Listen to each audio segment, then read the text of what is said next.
I was done. Done with the city, the noise, the constant pressure. My job had burned me out, my relationship had imploded, and I was spending my nights staring blankly at a screen, feeling utterly lost. I craved something real, something different.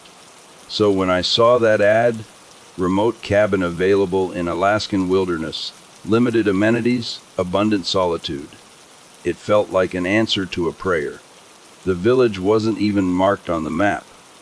After 2 flights, a rickety bush plane, and a bone-jarring snowmobile ride, I finally arrived. Village might have been a bit generous, actually.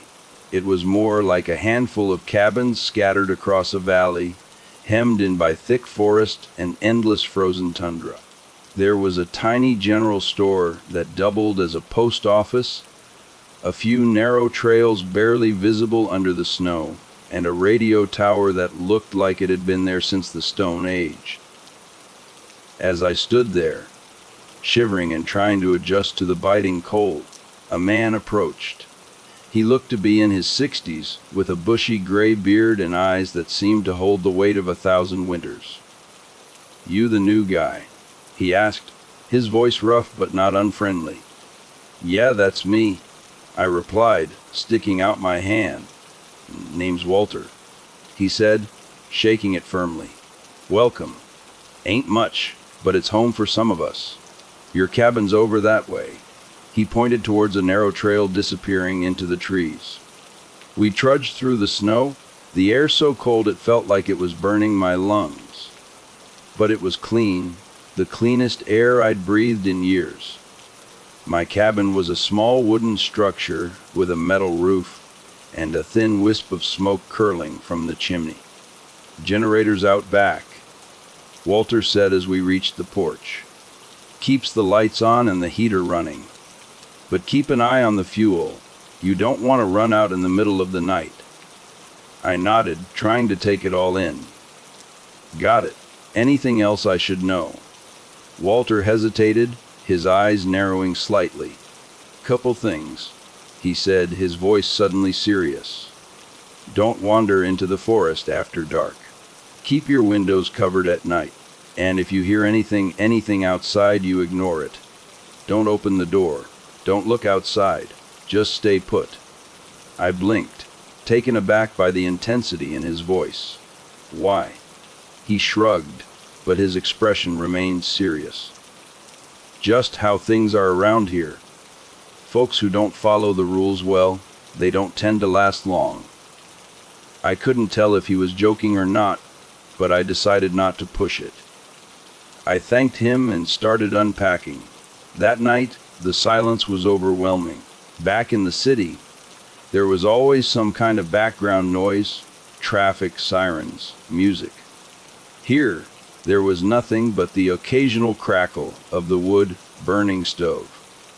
I was just drifting off to sleep when I heard it, a soft tapping at the window.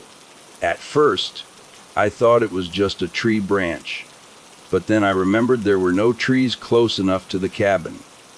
The tapping continued, slow and deliberate, like someone or something was testing the glass. I sat up in bed, my heart pounding. Walter's warning echoed in my head, "If you hear anything outside, ignore it." The tapping stopped, replaced by a faint, muffled sound. It almost sounded like a voice, but I couldn't make out any words. Every instinct screamed at me to look, to see what was making that noise, but I stayed put, gripping the edge of the blanket like it was a lifeline. After what felt like hours, the sound faded. I didn't sleep for the rest of the night. The next morning, I found fresh snow had fallen, pristine and untouched except for a set of footprints leading from the edge of the forest to my cabin. They stopped just below my bedroom window. I crouched down, examining them.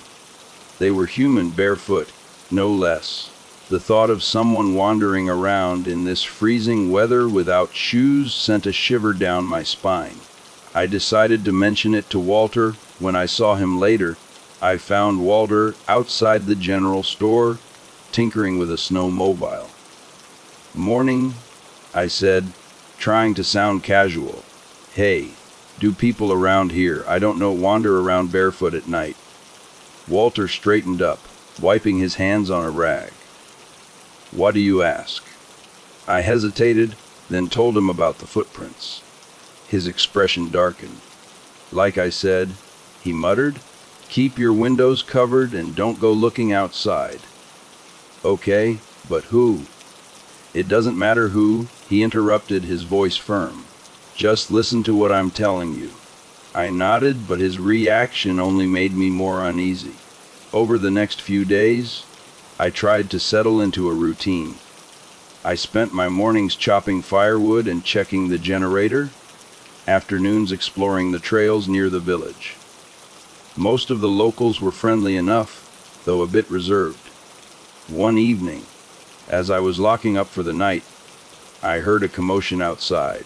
Stepping onto the porch, I saw a small group of villagers gathered near the edge of the forest, their voices low and anxious. Curiosity got the better of me, and I approached. Elena, the village school teacher, was among them. She glanced at me, her expression tight. Martin's missing, she said quietly. Missing? What happened? Went out yesterday afternoon, she explained. Said he was going to check his traps. Never came back. Walter was there too, his face grim. Told him not to go too far, he muttered. Forest always takes the careless ones first. Something about the way he said it made my skin crawl. They organized a search party the next morning, but I wasn't invited. I watched from my cabin as they ventured into the forest, their figures disappearing into the trees. They returned hours later, empty-handed except for Martin's snowshoes, which they found abandoned at the edge of the forest, pointing inward. That night, as I sat by the fire, I couldn't shake the image of those footprints by my window. For the first time since arriving, I began to wonder if I'd made a mistake coming here. The morning after Martin's disappearance, the village felt quieter than usual, as if the trees themselves were holding their breath. I stood on my porch, staring at the trail leading to the forest. I wanted to believe he'd simply gotten lost or injured, but the way the villagers spoke about the forest made me uneasy. A knock on my door broke my thoughts. It was Elena, bundled in a thick parka. Walter asked me to check on you, she said, her voice slightly muffled by the scarf around her neck. How are you settling in? I'm fine. I lied, though I'm starting to think your quiet village life has more to it than I signed up for. She gave me a small smile, but it didn't reach her eyes. You'll get used to it. Everyone does. I wasn't sure if that was meant to be comforting. Later that day, I found myself at the edge of the forest where Martin's snowshoes had been discovered. Walter was there, along with Nate, Kara, and a few others. They were discussing whether to continue the search or wait for him to return on his own. He's not coming back, Walter said flatly, his arms crossed against the cold. You don't know that, Nate shot back, his voice sharp, but with an edge of nervousness beneath it. He could be hurt, waiting for someone to find him. Walter fixed Nate with a hard stare. And what happens if we send more people in, huh? You think the forest will just let them walk out? You talk like it's alive or something. Maybe if you didn't spend your life hiding behind superstition, we wouldn't lose people so easily, Nate scoffed. Before Walter could respond, Kara stepped between them, her young son clinging to her leg. Enough, she said firmly. Arguing won't bring him back.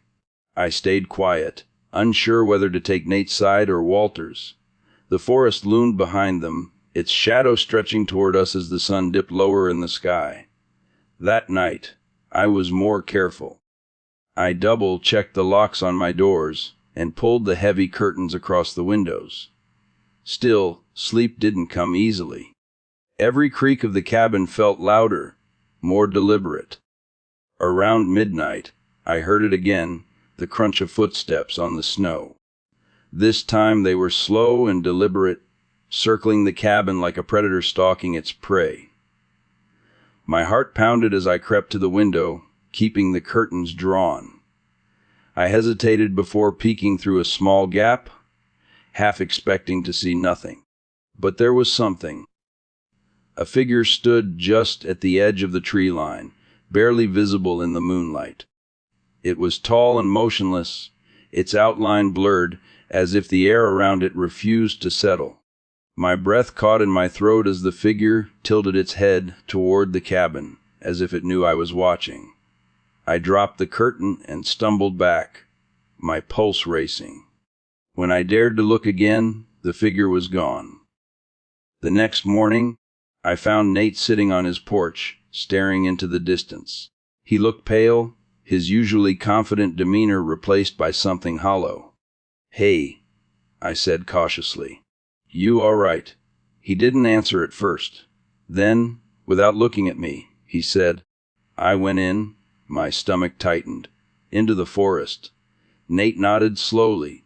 "Last night, I wanted to prove him wrong. Prove it's just trees." He turned to me, his eyes wide and glassy. "It's not just trees." The news of Nate's behavior spread quickly. Most of the villagers avoided him, muttering under their breath about how he'd broken the rules. Walter, however, wasn't so forgiving. "You saw something, didn't you?" Walter demanded, cornering Nate outside the general store. Nate shook his head. "I don't know what I saw." "Don't lie to me," Walter snapped. "You looked too long, didn't you?" "What does that even mean?" I interrupted, unable to stay silent any longer. Walter turned to me, his expression grim. "The forest has rules. You break them, it breaks you. Simple as that." "That's ridiculous," I said, though the conviction in my voice faltered. Walter didn't respond. Instead, he fixed Nate with a piercing gaze. "You'd better hope it lets you go."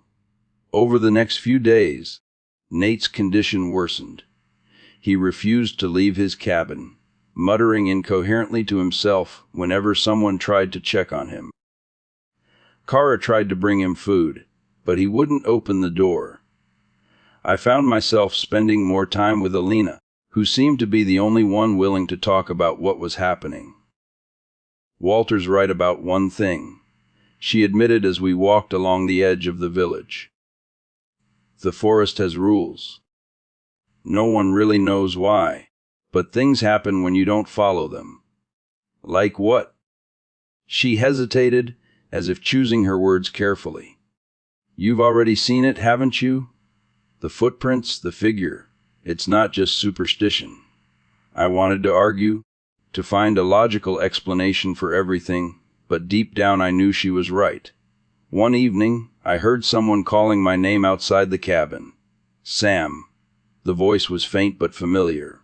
"Sam, it's me," it said again, louder this time. I froze.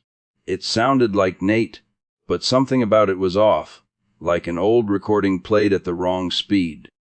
The voice continued circling the cabin, just like the footsteps had.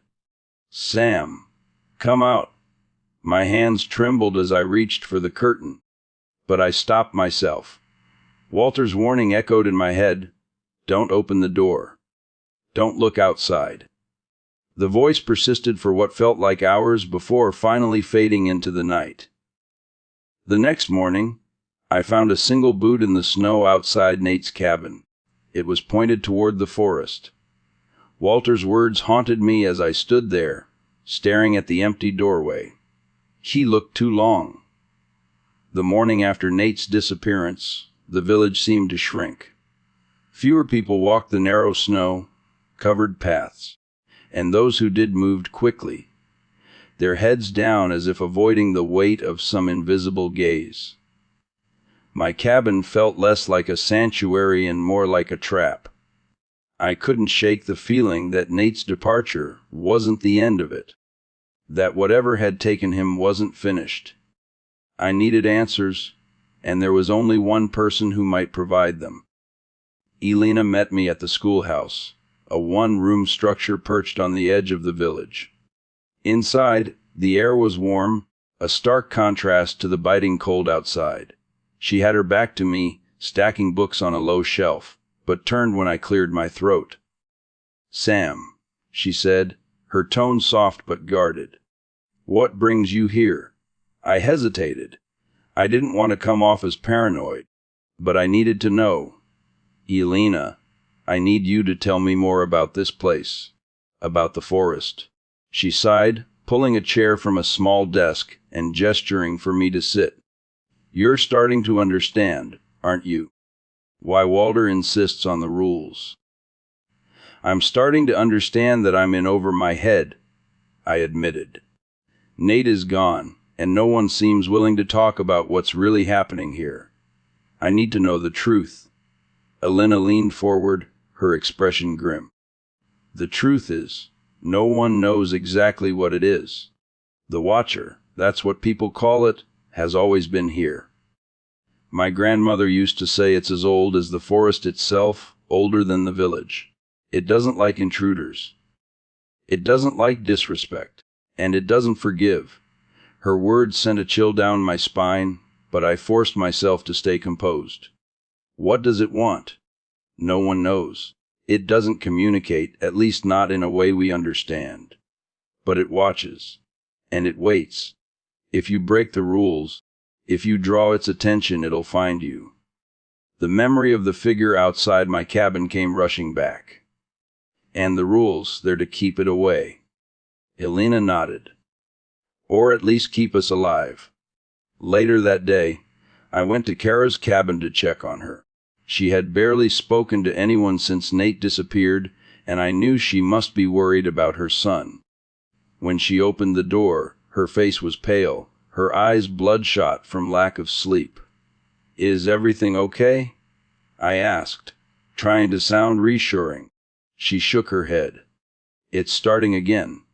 I hear things at night. Whispers, footsteps. My son says he sees shadows moving outside his window. I don't know how much longer I can keep him safe." Her fear was contagious. I offered to help secure her cabin, and we spent the afternoon nailing blankets over the windows and reinforcing the door with wooden planks Walter had left behind. By the time we finished, the sun was already sinking below the horizon, casting long, jagged shadows across the snow. As I stepped outside, Kara grabbed my arm. "Sam," she said, her voice trembling, "if anything happens, promise me you'll look out for him." I didn't know what to say, so I just nodded. That night, I couldn't sleep. I sat by the fire, the crackling logs doing little to dispel the oppressive silence that had settled over the village. My thoughts drifted back to what Elena had said. If the Watcher was real, if it had been here all along, then why? What was its purpose? Around midnight, I heard the sound again, footsteps crunching through the snow. This time they didn't circle the cabin. They stopped at my door. I held my breath, listening. A soft knock echoed through the cabin, followed by a voice. "Sam, it's me. Open the door." The voice was familiar, but wrong. It sounded like Nate, but there was a hollowness to it, an emptiness that made my skin crawl. I stayed frozen, gripping the armrests of the chair as the voice grew louder, more insistent. "Sam, let me in. I'm cold." The doorknob rattled, and I thought about Walter's warning. Don't open the door. Don't look outside. After what felt like an eternity, the voice stopped. The silence that followed was worse than the noise. I didn't move until the first rays of sunlight crept through the cracks in the curtains. When I finally opened the door, there was nothing there. No footprints, no sign of anyone or anything having been outside. But in the snow, just beyond the porch, I found something, a small wooden carving of a figure, its face twisted in a grotesque grin. The next day, I went to see Walter. He was outside his workshop, repairing a snowmobile with his usual gruff efficiency. I need to know what's going on, I said, skipping any pretense of politeness. I need the truth, Walter. He wiped his hands on a rag and looked at me, his expression unreadable. You're asking questions you don't want answers to? Maybe, I said, but I don't have a choice. Walter sighed and motioned for me to follow him inside. The workshop was cramped, filled with tools and half-finished projects.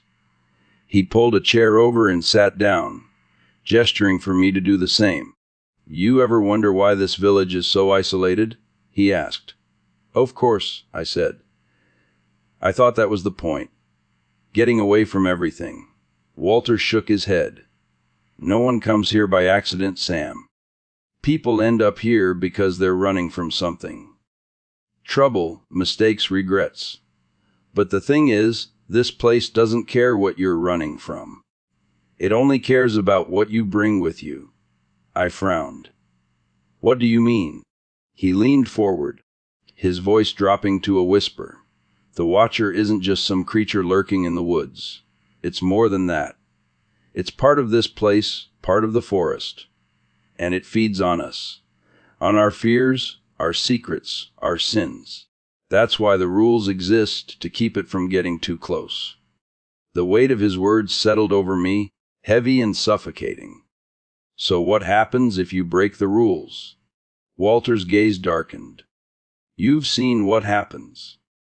Martin. Nady, they didn't listen. They drew its attention. And once it sees you, it doesn't let go. That evening, Elena came to my cabin. She looked more nervous than I'd ever seen her.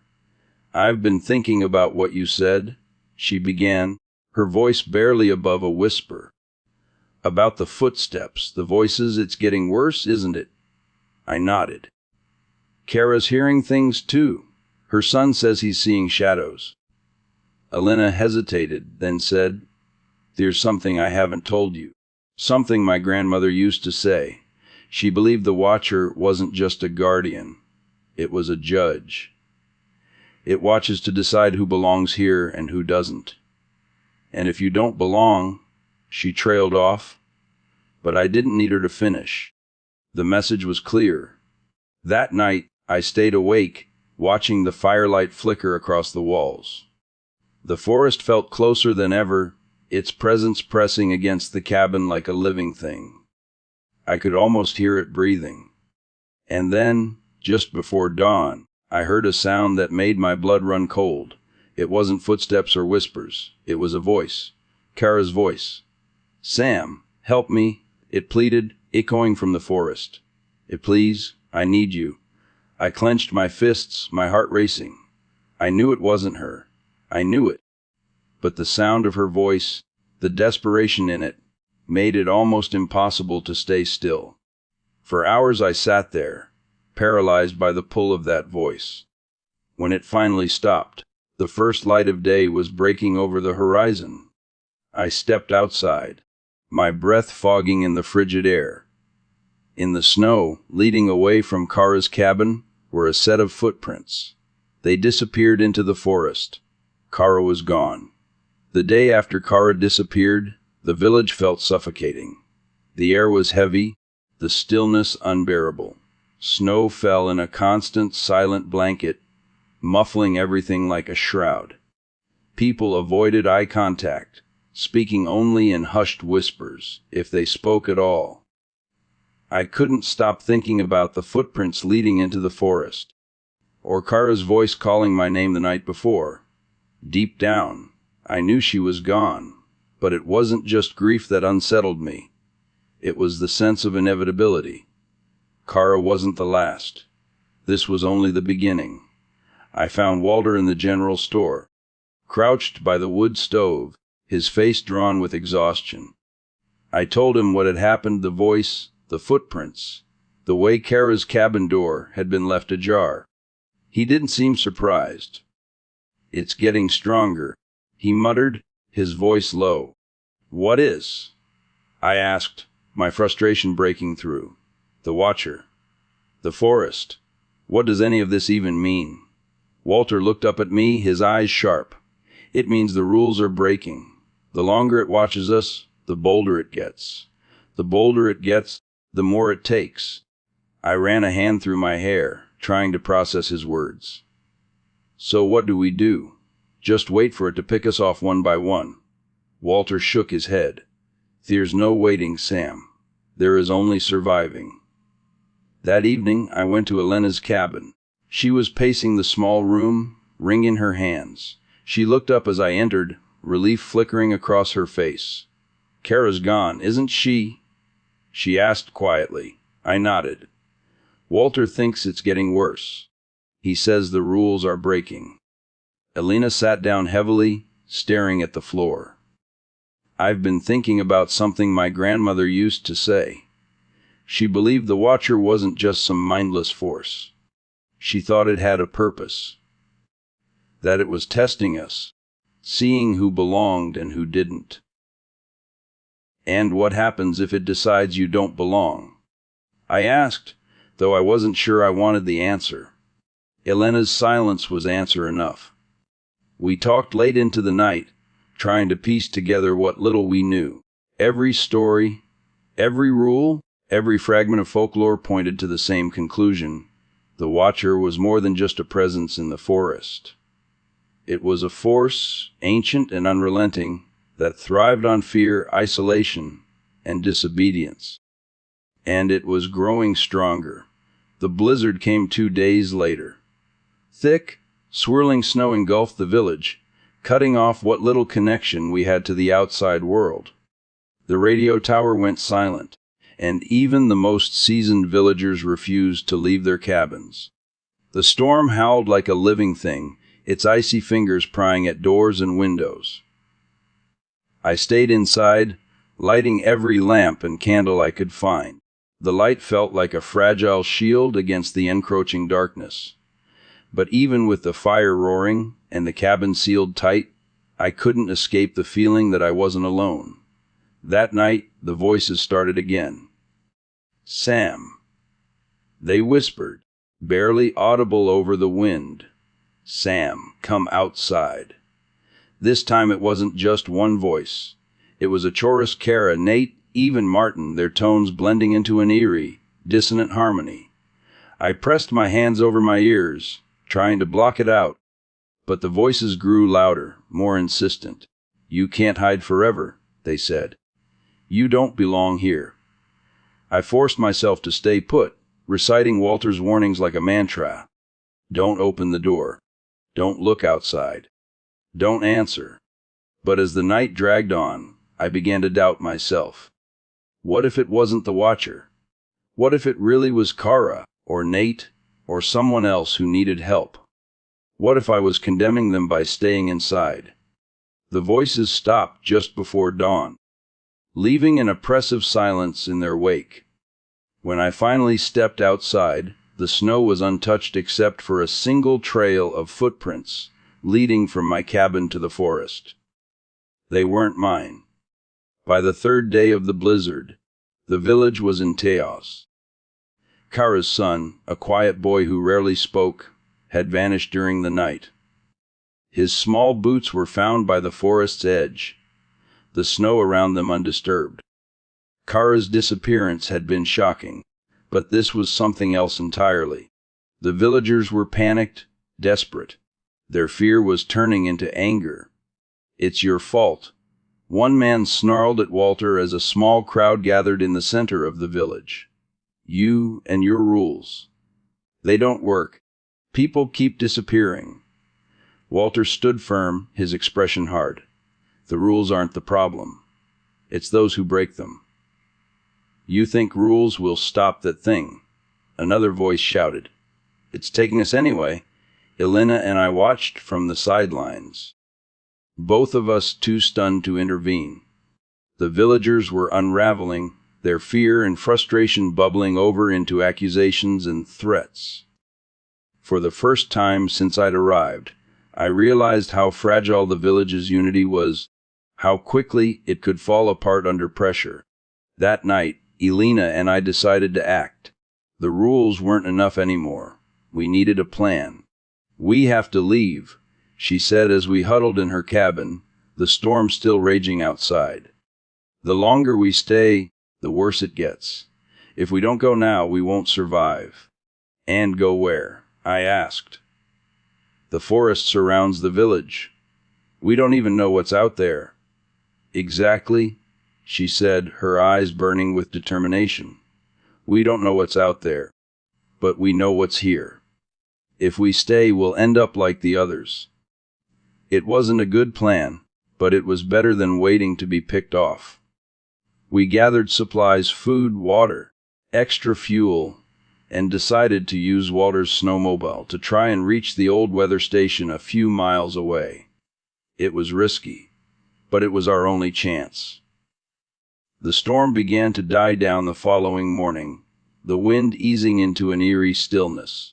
Elena and I loaded the snowmobile under the cover of darkness, avoiding the prying eyes of the remaining villagers. Walter caught us as we were preparing to leave. "You're making a mistake," he said, his voice grave. "The forest doesn't like it when people leave." "We don't have a choice," Elena replied. "If we stay, we die." Walter sighed, his shoulders slumping. "If you're set on going, take this." He handed me a small wooden talisman carved with intricate patterns. "It's not much, but it might help." "What is it?" I asked, turning the object over in my hands. "Something my grandfather made," Walter said. "He said it keeps the Watcher away. I don't know if it works, but it's better than nothing." I thanked him, though I wasn't sure I believed in the talisman's power. At this point, I was willing to try anything.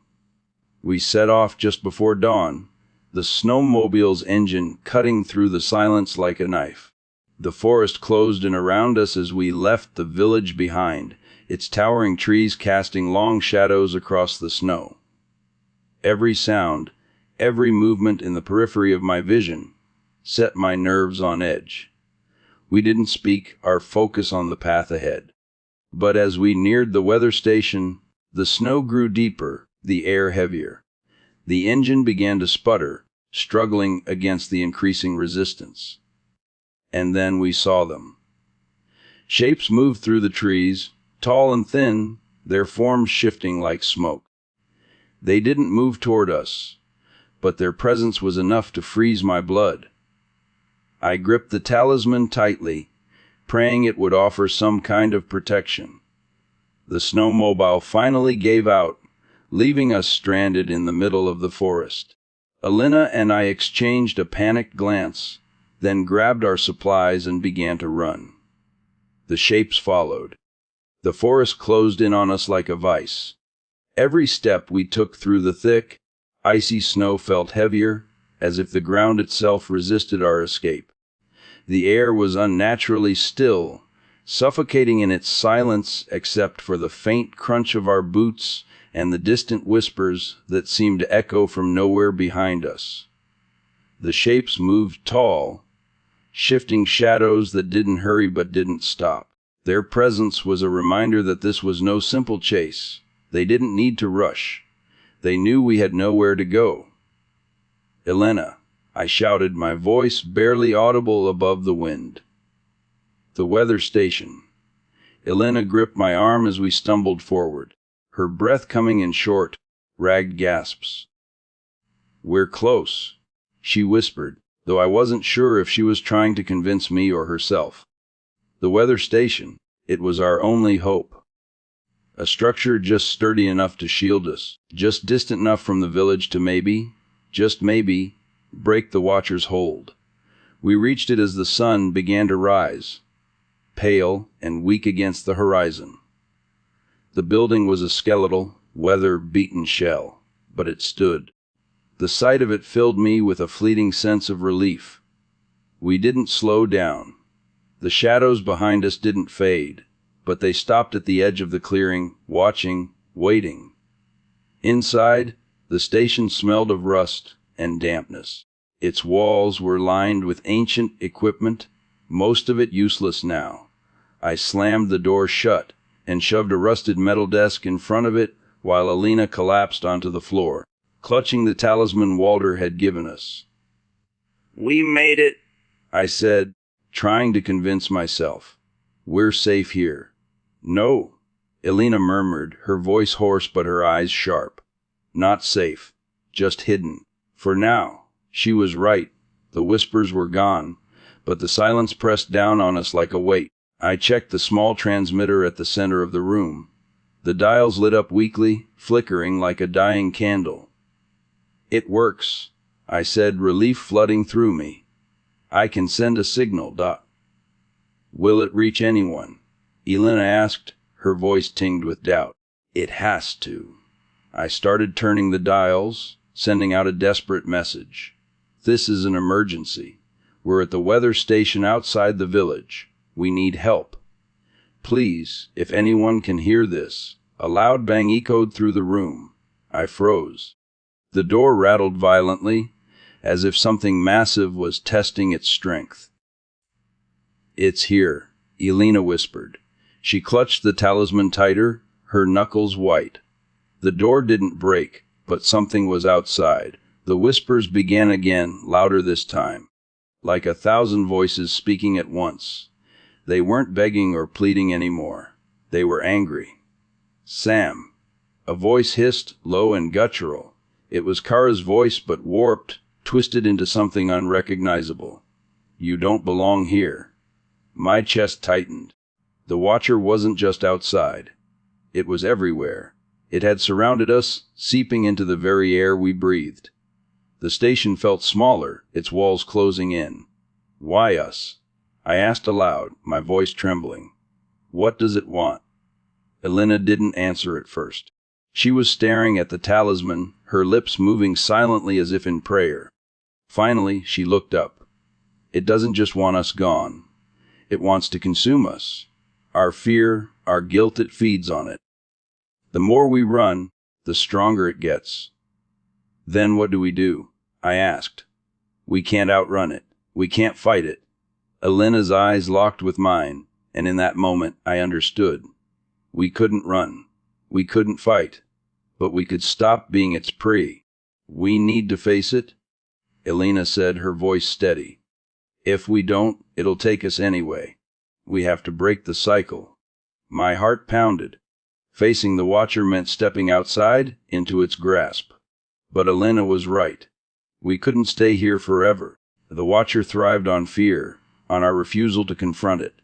If we wanted to survive, we had to take away its power. I nodded, my throat dry.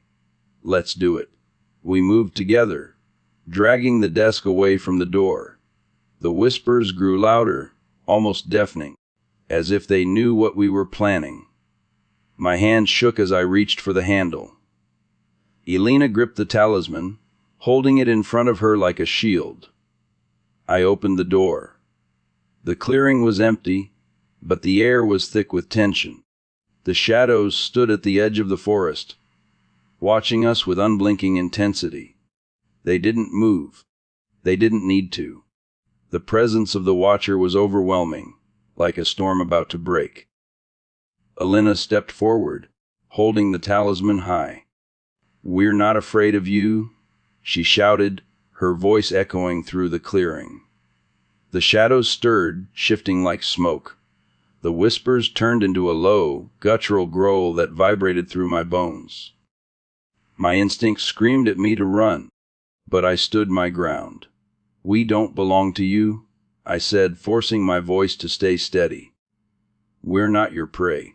The growl grew louder, the air crackling with energy. The shadows moved closer, coalescing into a single, towering figure. Its form was indistinct, more absence than presence, but its gaze was unmistakable. It was the Watcher, and it was furious. Elena held the talisman out, her hands trembling. "This ends here," she said, her voice barely audible. The Watcher stopped for a moment. The world seemed to hold its breath. And then, without warning, it lunged.